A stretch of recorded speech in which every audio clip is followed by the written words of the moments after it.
नमस्कार मित्रांनो, स्वागत आहे तुमचं माझ्या मराठी कथा या यूट्यूब चॅनलमध्ये। तर आपण आज या कथेत पाहणार आहोत शिवाजी महाराजांचा पूर्ण इतिहास। चला तर मग कथेला सुरुवात करूया। छत्रपती शिवाजी महाराजांची संपूर्ण इतिहास। आपल्या भारत मातेने अनेक वीरांना जन्म दिला आहे आणि त्यांच्या जन्माने आपली मातृभूमी पावन झाली आहे। आपण महाराजाधिराज श्री छत्रपती शिवाजी महाराज आणि त्यांच्या इतिहासाची माहिती जाणून घेऊया। छत्रपती शिवाजी महाराज भोसले 1630 ते 1680 हे एक महान भारतीय राजा आणि रणनीतिकार होते। महाराजांनी 1674 मध्ये पश्चिम भारतात मराठा साम्राज्याचा पाया घातला। त्यासाठी महाराजांना मुघल साम्राज्याचा राजा औरंगजेबाशी लढावे लागले। एवढेच नाही तर विजापूरला आदिलशाह आणि इंग्रजांशीही लढावे लागले।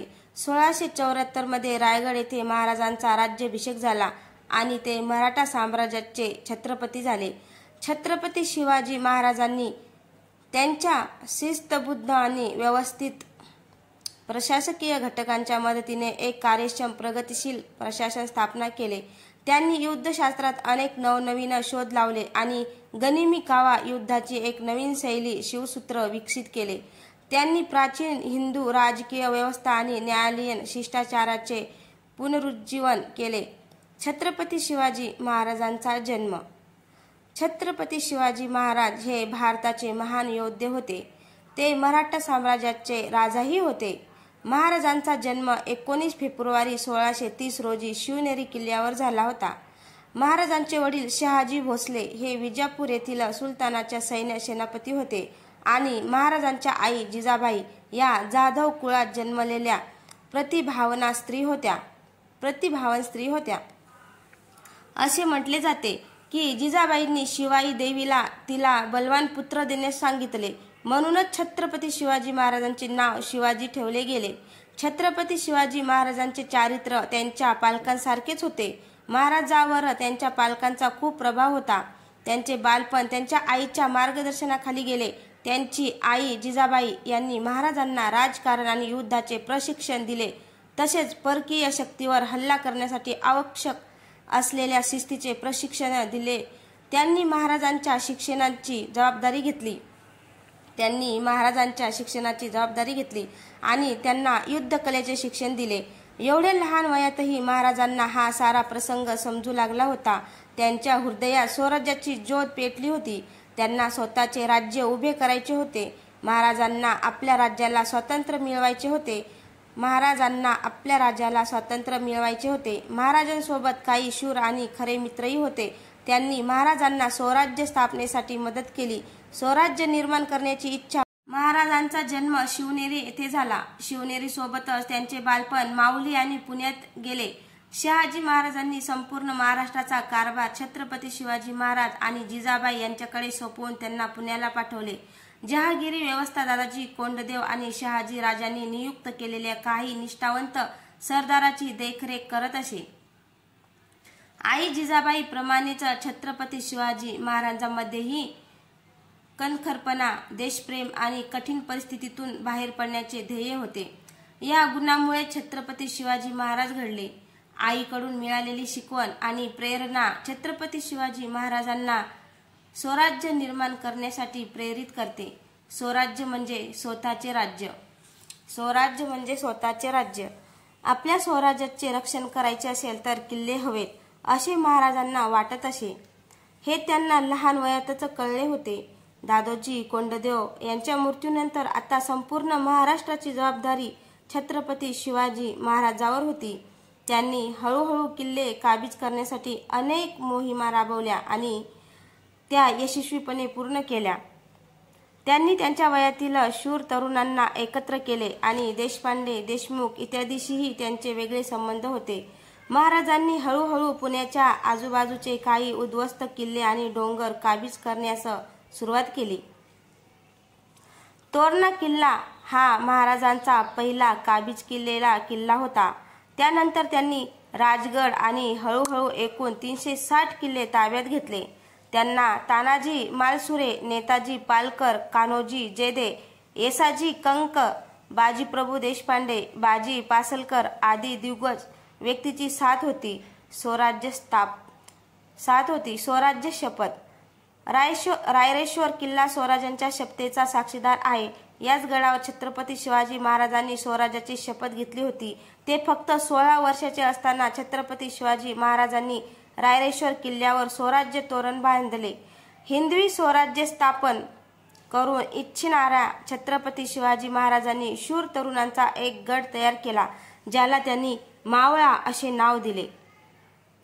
या मुठभर मावळ्यांच्या मदतीने त्यांच्यात धर्मप्रेम निर्माण करून त्यांच्याशी लढा दिला. स्वराज्याची संकल्पना शिकवली आणि समजावून सांगितली. हिंदवी स्वराज्यासाठी मावळ्यांनी आपले रक्त सांडले. अवघ्या 50 वर्षाच्या कालावधीत त्यांनी विजापूर आणि दिल्लीच्या राजांना आपल्या पुढे झुकवले. महाराजांनी रायरेश्वर किल्ल्यावर हिंदवी स्वराज्य स्थापनेची घोषणा केली. त्यांचा राज्याभिषेक केला. हिंदू धर्माला हक्काचा राजा मिळाला. राज्यातील जनता छत्रपती शिवाजी महाराजांना आपले भविष्य सांगू लागली. महाराजांनी हिंदू धर्मातील वेद, पुराणे आणि मंदिरे यांचे रक्षण केले आणि वयाच्या 16व्या वर्षी महाराजांनी 27 एप्रिल रोजी कान्होजी जयदे, बाजी पासलकर, तानाजी मालसुरे, नरसभूत गुप्ते, सोनोपंत डबीर, सूर्याजी मालसुरे, येसाजी कंग, सूर्याजी काकडे सह रायरेश्वर मंदिरात जाऊन स्वराज्याची शपथ घेतली. छत्रपती शिवाजी महाराजांचा विवाह. छत्रपती शिवाजी महाराजांचा विवाह सईबाई निंबाळकर यांच्याशी 14 मे 1640 रोजी लाल महाल पुणे येथे झाला. महाराजांनी एकूण 8 विवाह केले. व्यावहारिक राजकारण चालू ठेवण्यासाठी महाराजांनी एकूण 8 विवाह केले. मराठा सरदारांना एका छत्राखाली आणण्यात महाराजांना यश आले. छत्रपती शिवाजी महाराजांची पत्नी.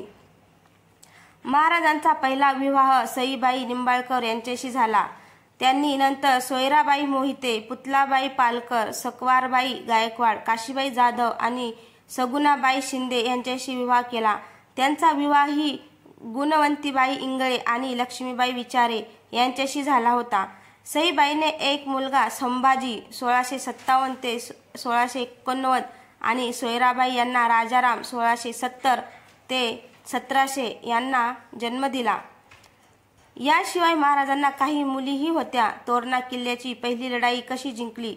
17व्या शतकात सामान्यत गडावर किल्लेदारांच्या हातावर राज्य होते असे मानले जात होते.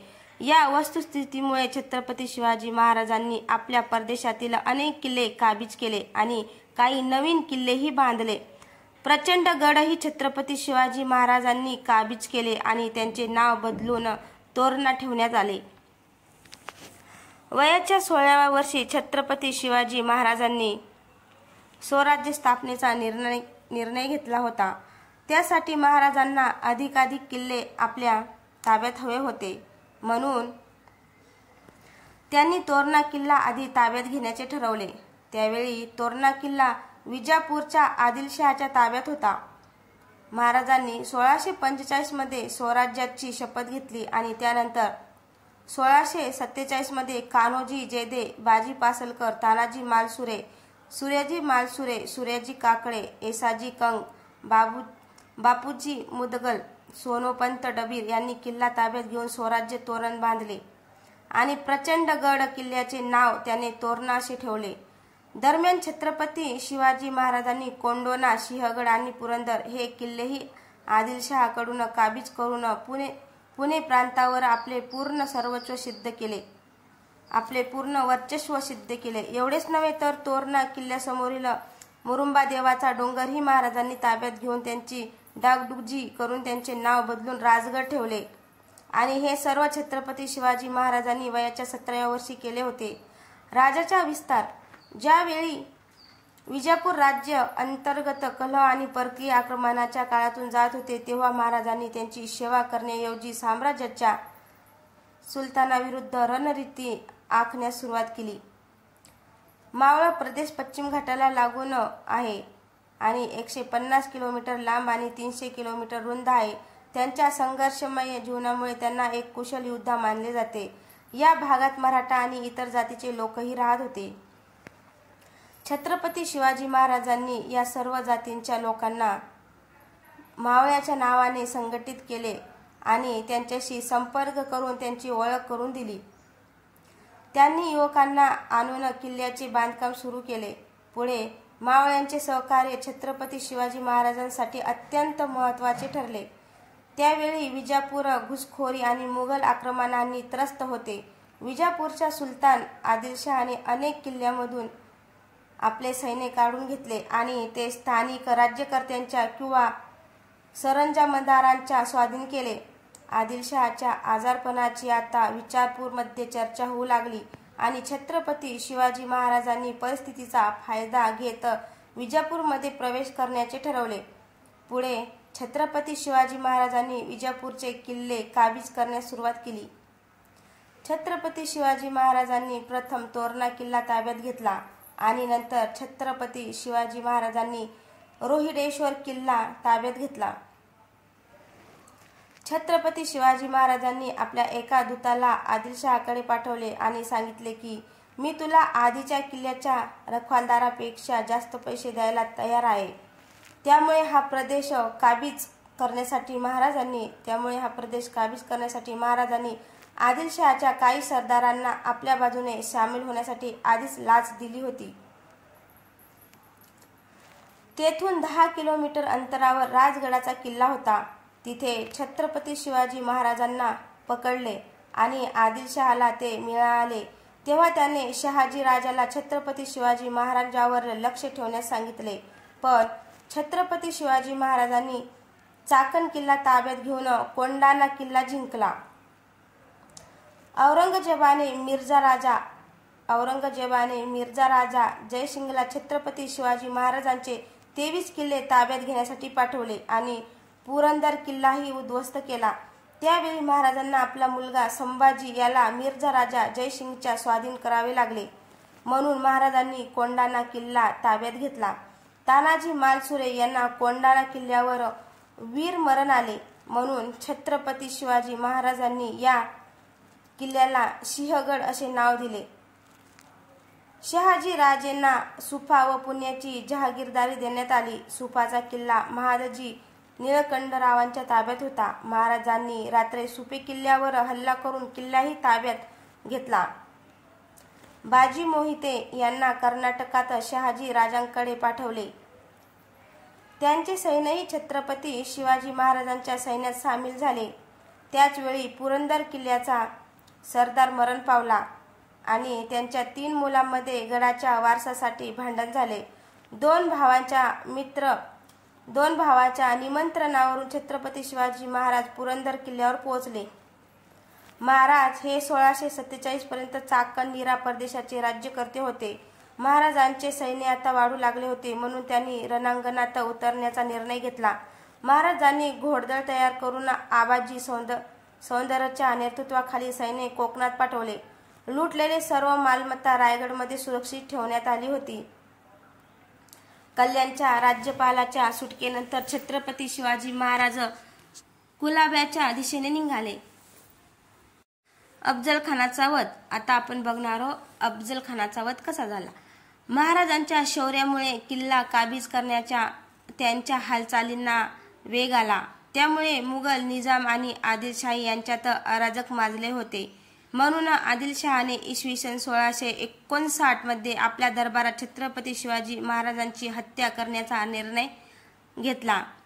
आदिलशहाला आपल्या सैनिकांवर खूप राग आला आणि म्हणूनच त्याने आपल्या सैनिकांना आव्हान दिले की तुमच्यापैकी कुणी एक छत्रपती शिवाजी महाराजांना मारेल.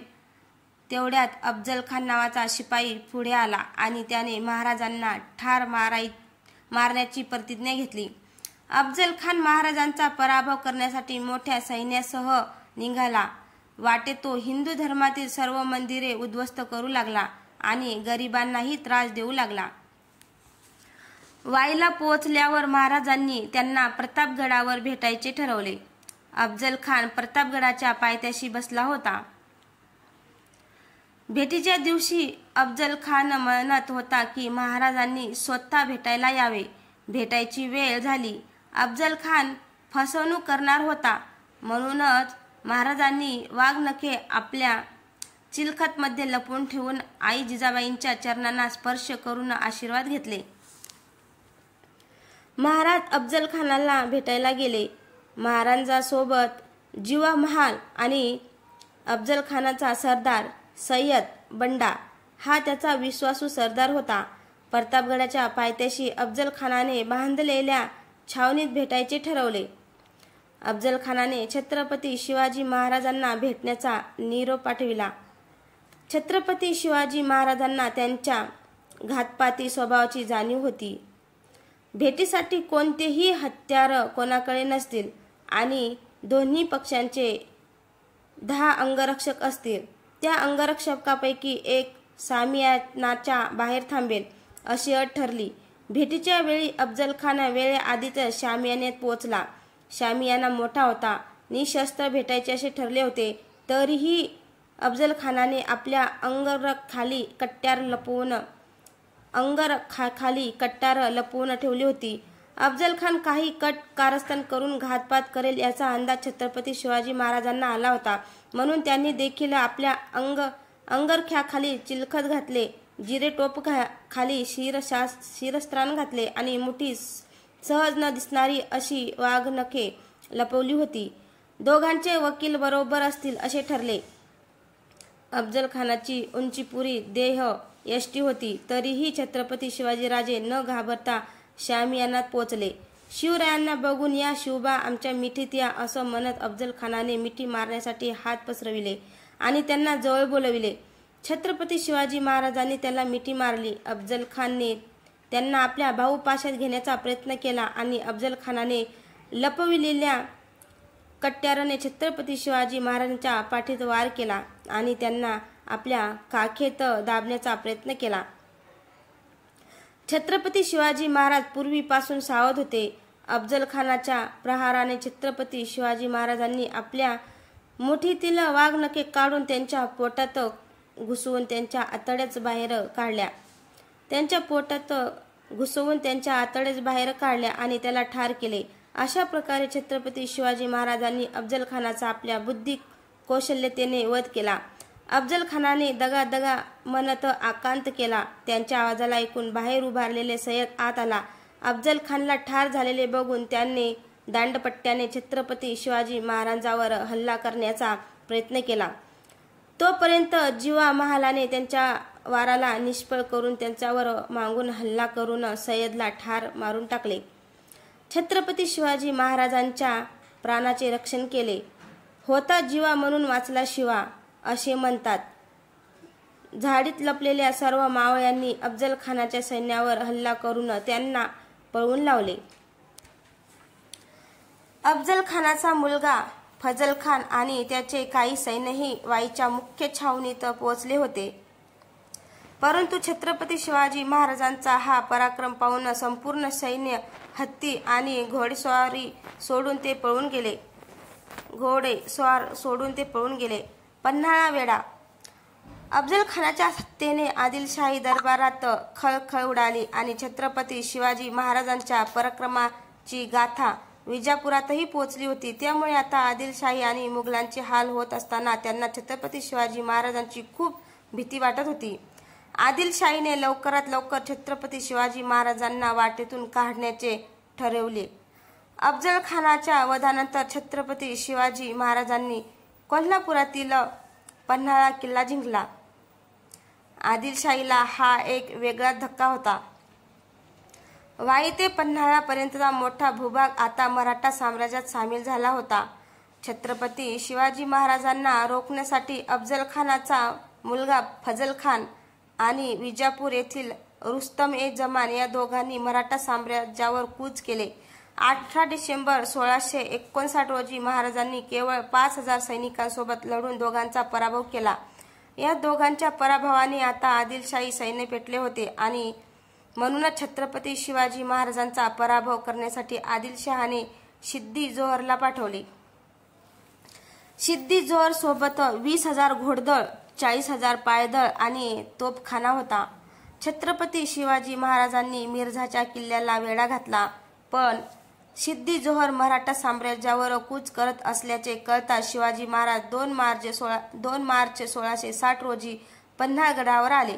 सिद्दी जोहरने पन्हाळगडाला वेढा घातला. सिद्दीने पन्हाळ किल्ल्यावर गोळीबार सुरू केला, पण पन्हाळ किल्ल्याची उंची कमी झाल्यामुळे त्यांचा उद्देश फसला. सिद्दीने मराठी इंग्रजांकडून लांब पल्ल्याच्या तोफा आणि दारुगोळा खरेदी केले आणि इंग्रजांनी महाराजांशी केलेला शांतता करार मोडून सिद्दी जोहरला मदत केली. 10 मे 1660 रोजी सिद्दीने पन्हाळगडावर पुन्हा गोळीबार सुरू केला.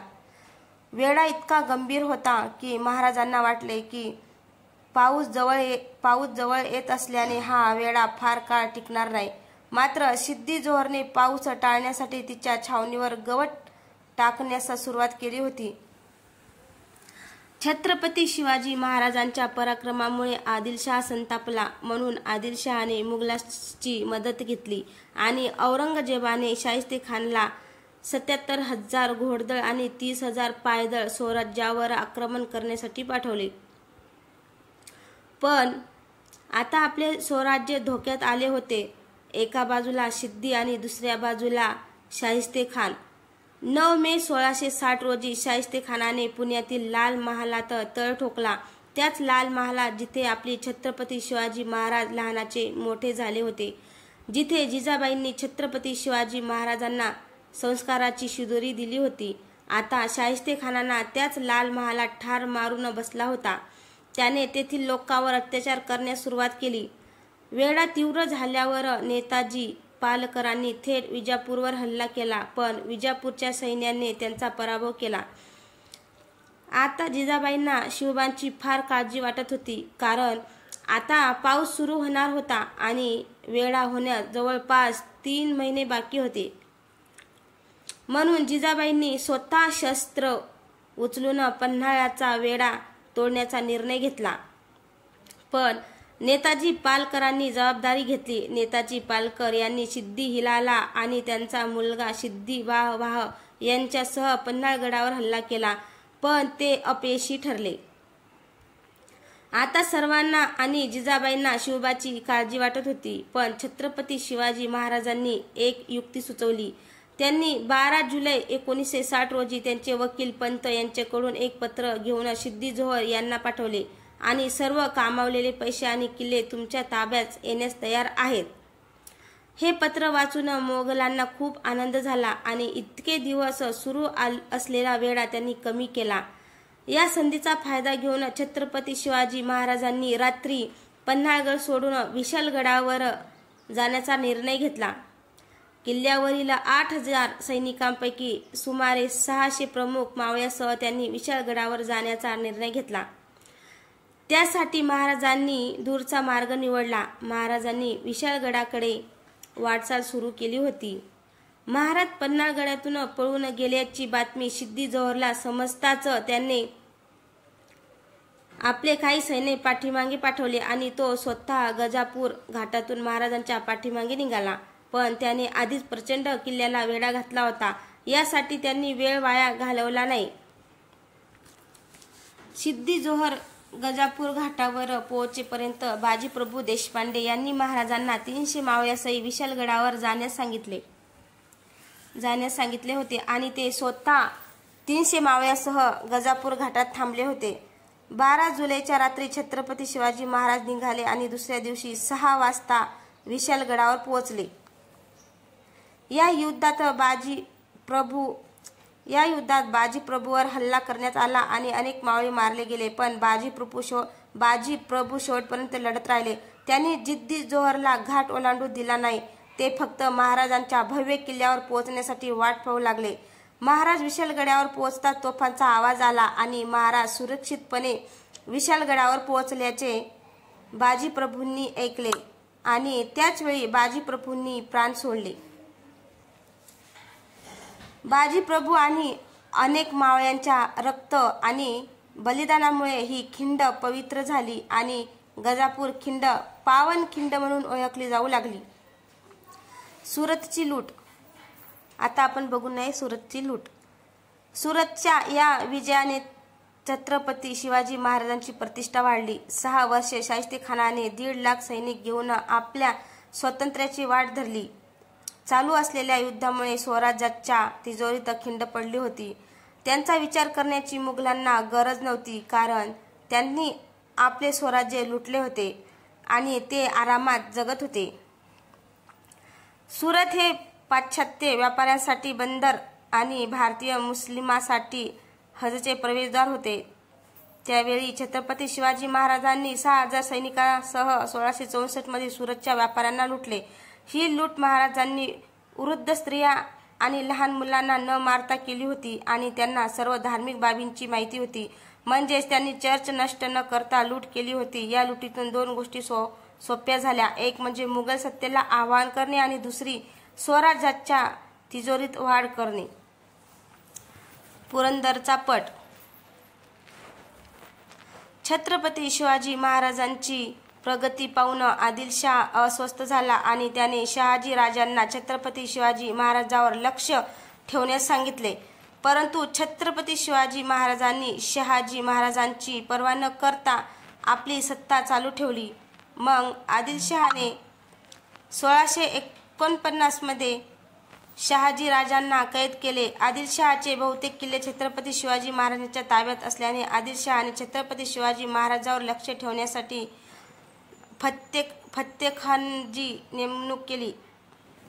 या लढाईसाठी छत्रपती शिवाजी महाराजांनी पुरंदर किल्ला निवडला, पण त्यावेळी पुरंदर किल्ला त्यांच्या मराठ्याच्या ताब्यात नसून त्यावेळी महादजी निळकंठरावांच्या ताब्यात होता. वडील आदिलशहाच्या ताब्यात आणि दुसरीकडे फत्तेखानामुळे त्यांचे स्वराज्य धोक्यात आलेले. छत्रपती शिवाजी महाराज अत्यंत कठीण परिस्थितीत होते.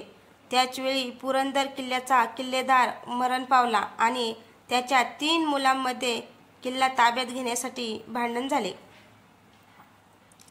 यावेळी शिवाजी महाराजांनी प्रवेश केला. मराठ्यांनी फत्तेखानाशी युद्ध करून हा किल्ला जिंकला.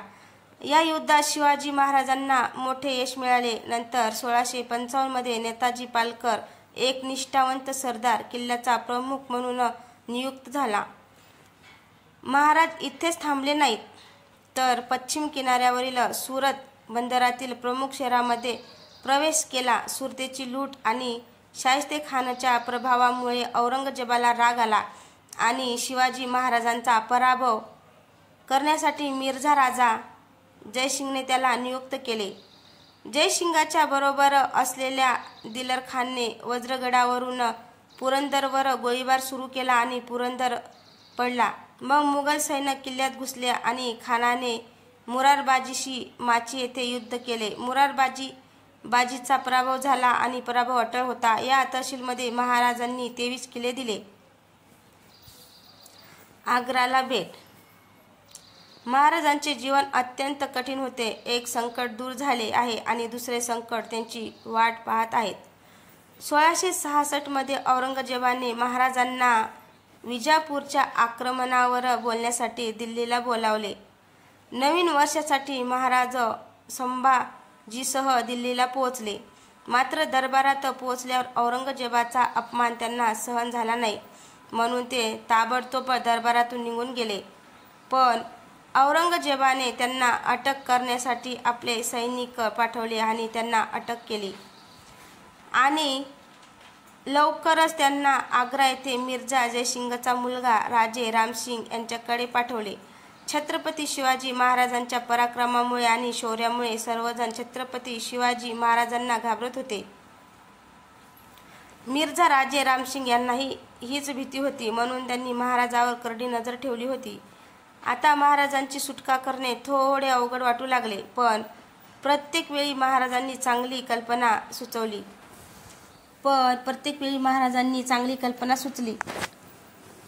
महाराजांनी आजारी असल्याचे नाटक केले. त्यांची तब्येत बरी नसताना तेथून त्यांना फळे मिळू लागले. यापूर्वी या पेट्यांची अत्यंत कसून तपासणी करण्यात येत होती, मात्र काही काळानंतर तपासणी काही निष्काळजीपणा दिसून आला. तेव्हा छत्रपती शिवाजी महाराज आणि संभाजी महाराजांनी या संधीचा फायदा घेत पेटी न तपासता आत जाऊन एका पेटीत बसून पळ काढला. त्यांच्या जागी त्यांचे विश्वासू सरदार हिरोजी फर्जत यांनी त्यांचे कपडे घातले आणि खोलीत झोपले, जेणेकरून महाराजांच्या अंगठीच्या खुणा दिसतील. थोड्या अंतरावर आल्यावर महाराजही पहारेकऱ्यांना रणशिंग फुंकून पळून गेले.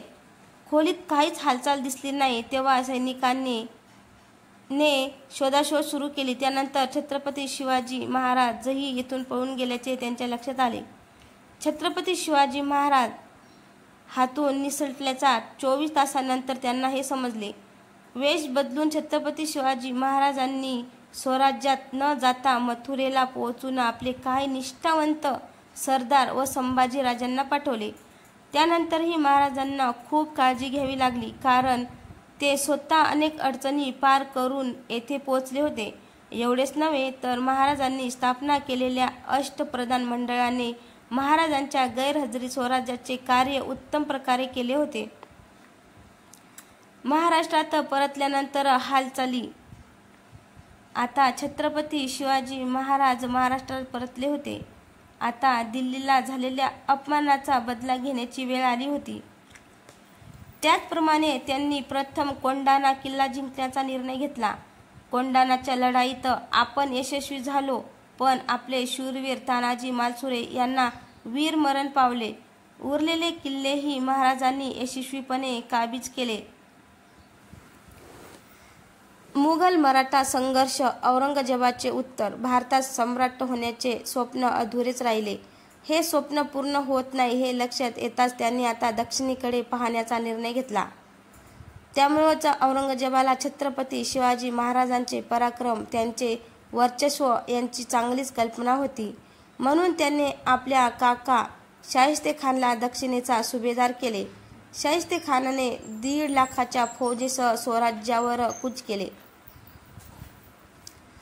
पुण्यातील लाल महालात त्यांनी तळ ठोकला. तसेच त्यांनी तिकडच्या लोकांचा छळ केला. म्हणून शिवाजी महाराजांनी त्यांना धडा शिकवण्याचा निर्णय घेतला आणि त्यांनी आपल्या 300 सैनिकांसह शाहिस्तेखानावर कूच केली. रात्री जेव्हा त्यांनी लढाई सुरू केली तेव्हा शाहिस्तेखान वाचला, पण त्याने 4 बोटे गमावली. या युद्धात शाहिस्तेखानचा मुलगा आणि असंख्य सैन्यही शहीद झाले. शाहिस्तेखानामुळे संपूर्ण राज्य स्वराज्याच्या प्रतीक्षेत होते.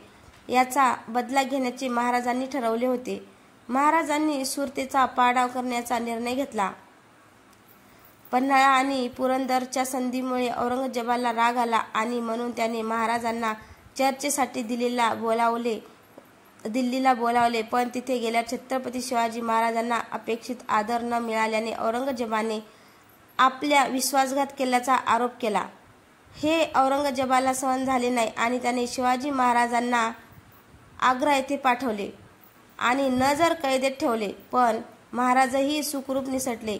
त्यावेळी संभाजी राजेही महाराजांसोबत होते. त्यामुळे त्यांनी संभाजी राजांना मथुरेतील एका निष्ठावंत ब्राह्मणाच्या घरी सोडले. महाराज वाराणसी आणि पुरी पार करून स्वराज्यात आले. या घटनेमुळे औरंगजेबाला जयसिंगचा संशय आला आणि त्याला विष देऊन ठार केले. 1668 मध्ये जसवंत सिंग यांनी पुढाकार घेतला आणि महाराजांनी मुघलांशी दुसरी संधी केली. त्यांना पुणे, चाकण, सुपा ही राज्याची परत देण्यात आली. पुरंदर आणि सिंहगड मुघलांच्या ताब्यात राहिले. 1670 मध्ये महाराजांनी दुसऱ्यांदा सुरत लुटले, ज्यातून त्यांनी 132 लाखांची संपत्ती मिळवली आणि परत आल्यावर त्यांनी मुघलांचा पराभव केला. आदिलशाह मराठा इंग्रज. अली आदिलशाह 24 नोव्हेंबर 1672 रोजी मरण पावला. त्यानंतर त्याचा मुलगा सिकंदर फक्त 7 वर्षाचा होता.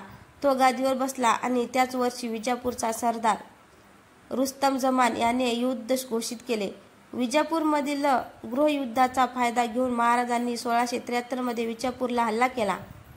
विजापूरमधील महत्त्वाची ठिकाणे. विजापूरचे सरदार अब्दुल मुहम्मद, खवास खान अब्दुल करीम, बहलोल खान आणि मुझफ्फर खान यांच्याकडे होती. महाराजांचे लक्ष आधी सातारा, कोल्हापूर, भांगरवर होते. 6 मार्च 1673 रोजी महाराजांनी पन्हाळा किल्ला जिंकला. मुघल आणि विजापूरच्या सरदारांनी युक्ती करून मराठ्यावर हल्ला केला, पण मराठेही न घाबरता पळून गेले. ठाणे, लमेश्वर, संपगाव, बक्कापूर, हुबळी आदी ठिकाणी लुटमार करण्यात आली. तिकडे कोकणात महाराजांनी मुघल आणि सिद्दीचाही भुस्खलाने पराभव केला, पण दौलत खान हा मराठा सैन्याचा अधिकारी युद्धात जखमी झाला. इंग्रज सिद्धी आणि मराठे यांच्यात मध्यस्थी करण्याचा प्रयत्न करत होते, परंतु महाराजांनी मध्यस्थी करण्यास नकार दिला. हे लक्षात घेऊन इंग्रजांनी सिद्धी आरमार मुंबईत बंद केले. राजपूर व इतर ठिकाणच्या गोदामाच्या लुटीची भरपाई इंग्रजांची प्रमुख मागणी होती. जंजिरा किल्ला मराठ्यांच्या ताब्यात जाऊ नये असे इंग्रजांना वाटत होते, पण व्यापार आणि मुक्त संचार व्हावा म्हणून त्यांना मराठ्यांना भेटावे लागले. शेवटी 1674 मध्ये इंग्रजांनी महाराजांशी संधी केली. रामदास छत्रपती शिवाजीचं नातं काय?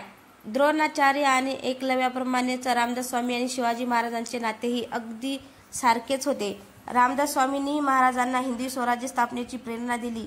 छत्रपती शिवाजी महाराजांना रामदास स्वामींबद्दल नितांत आदर आणि प्रेम होते, तर रामदास स्वामींना महाराजांबद्दल आदर आणि अभिमान होता. 15 ऑक्टोबर 1678 रोजी महाराजांनी समर्थांना पत्र लिहिले. या पत्रामध्ये महाराजांनी समर्थापत्री असलेली निष्ठा, त्यांच्याबद्दलचा आदर, त्यांच्यावरील प्रेम व्यक्त केले होते. मारुतीच्या स्थापनेनंतर समर्थांनी महाराजांकडे आदिलशाहीचा काही भाग मागितला होता. शेवटच्या मोठ्या अकांत महाराजांना तो वाटा जिंकायचा होता. राज्याभिषेक. छत्रपती शिवाजी महाराज हे हिंदवी स्वराज्याचे राज्य होते, यात शंका नाही. परंतु तत्त्वात त्यांचे स्थान राजा किंवा सम्राटासारखे नव्हते. ते अभिषेक राजा नसल्यामुळे त्यांना व त्यांच्या सहकाऱ्यांना राज्य करताना अनेक गैरसोयीचा सामना करावा लागला. शिवाय महाराजांनी कितीही संपत्ती मिळवली किंवा त्यांचे सैन्य किंवा नौदल कितीही मजबूत असले तरी ते मुघलांचे जमीनदार होते. विजापूरसाठी ते एका व्यापाऱ्याचे बंडखोर मुलगे होते. शिवाय त्यांनी राज्य केलेल्या लोकांकडे निष्ठेची अपेक्षा करणे कठीण होते. तसेच राज्याभिषेकाशिवाय महत्त्वाच्या कागदपत्रावर स्वाक्षरी करणे किंवा काही महत्त्वाचे निर्णय घेणे आवश्यक होते. म्हणून स्वराज्य निर्माण करण्यासाठी आणि भविष्यातील सुरक्षिततेची हमी देण्यासाठी त्यांचे राज्याभिषेक करणे खूप महत्त्वाचे होते. तत्कालीन जनता महाराजांकडे हिंदुत्वासाठी लढणारा नेता म्हणून पाहत होती. आपले हिंदवी स्वराज्य स्थापन करून आपल्या हक्कासाठी लढायचे, हेही महाराजांचे स्वप्न होते. आता हिंदवी स्वराज्याची स्थापना म्हणजे हिंदू छत्रपती असणे. त्यामुळे छत्रपती शिवाजी महाराजांनी राज्याभिषेक करण्याचा निर्णय घेतला. पण इथे एक गंमत घडली. प्राचीन हिंदू ग्रंथानुसार क्षत्रिय धर्माचा माणूसच राजा होऊ शकतो आणि छत्रपती शिवाजी महाराज हे भोसले कुळातील असल्याने महाराज कुणबी होते आणि अशा कुटुंबातील कोणीही राजा होणे शक्य नव्हते. राजा होण्यासाठी क्षत्रिय असणे आवश्यक होते. त्याशिवाय भारतातील सर्व ब्राह्मणाचे आशीर्वाद मिळणे अशक्य होते. राज्याभिषेकाला विरोध करणाऱ्यांना गप्प करण्यासाठी पंडिताची गरज होती आणि ही गरज गागाभट्टाच्या रूपाने पूर्ण झाली. ते ब्रह्मदेव किंवा वास आणि काशी क्षेत्र म्हणून ओळखले जात असे. सुरुवातीला अनेक अडचणी आल्या, पण काही काळानंतर गागाभट्ट यांनी छत्रपती शिवाजी महाराजांना क्षत्रिय कुलवंत म्हणून स्वीकारले. भोसले कुल हे उदयपूरच्या क्षत्रिय कुळातील होते. मुलाचे वारस व त्यांच्या इतर काही प्रमुखांनी ते सिद्ध करण्याचे काम हाती घेतले. भोसले कुळ हे प्रदीर्घ संघर्षानंतर प्रभू रामचंद्राच्या सूर्यकुळातील शुद्ध क्षत्रिय वंश आहे हे सिद्ध झाले. हा खात्रीशीर पुरावा सिद्ध केल्यावर गागाभट्ट महाराष्ट्रात आले आणि त्यांनी महाराजांच्या राज्याभिषेकाचा मुख्य पुजारी म्हणून पदभार स्वीकारला. त्यानंतर 6 जून 1674 रोजी रायगडामध्ये महाराजांचा राज्याभिषेक झाला. राज्याभिषेकानंतरचा राज्याभिषेक सोहळा पार पडला, पण महाराजांच्या प्रमुख समर्थक जिजाबाई काही दिवसातच मरण पावल्या. कर्नाटकात परतण्याचा निर्णय घेताना महाराज कोणालाच घाबरले नाहीत. आदिलशाहीच्या बाबतीत तसे नाही, पण तसे पाहिले तर औरंगजेब आपले स्वराज्य नष्ट करण्याच्या मार्गावर आहे. त्यामुळे देवाने कोणतेही संकट निर्माण केले नाही, पण संकट आलेच तर दक्षिणेत काही सैन्य असणे अत्यंत आवश्यक होते.